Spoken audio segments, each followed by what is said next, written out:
শেষ, বাকি আর অল্প কয়েকটা হাদিস আছে।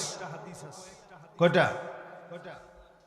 আর 13টা হাদিস শুনেন। আমি হাদিসের বাইরে কোনো কথায় যাব না।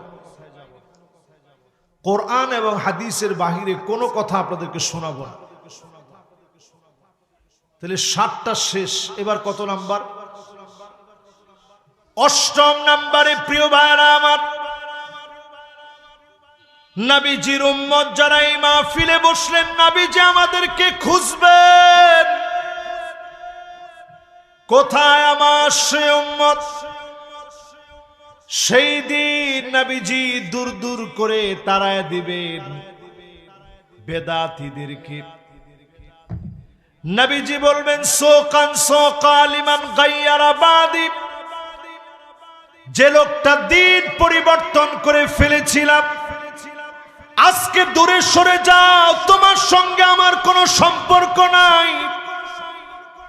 নবীজি আপনারে চিনবে না যদি আপনি নবী সঠিক উম্মত না হন, সুন্নত না মেনে যদি বেদাত করেন, নবীজি আপনাকে চিনবে না। যদি নবীজিকে চিনাইতে চান, উম্মত হতে চান, সুন্নত মানা লাগবে, ঠিক কিনা বলে? 8 নাম্বার শেষ। 9 নাম্বারটা একটু করা, শুনতে রাজি আছেন তো? এতক্ষণ 8 পর্যন্ত ঠান্ডা ঠান্ডা বুঝ। এবার 9 নাম্বারটা একটু করা। দেখছেন এই করাটা বলতে গেছি, আর যুবক কতজন আসছে? তাড়াতাড়ি আসেন। 5 জন আসছে, দ্রুত আসেন। মাশাআল্লাহ, এরা তো ছোট ছোট মানুষ, মাশাআল্লাহ, কিন্তু এদের দাম আছে ইসলাম।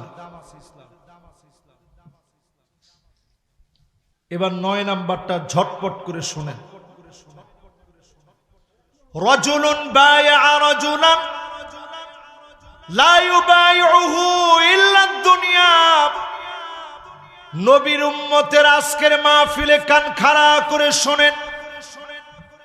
দলাদলি যারা করেন, শুধুমাত্র আল্লাহর জন্য দল করা লাগবে। জোরে কোন, কার জন্য? এটা একটু কঠিন কথা, শুনতে রাজি আছেন তো আপনারা? যেহেতু 9 নাম্বারের দিকে চলে আসছে, এই জন্য একটু কঠিনটা বলছি। দল যারা করবেন, কার জন্য করা লাগবে? জোরে সরে আল্লাহকে ডাক দিয়া বলেন, কার জন্যে?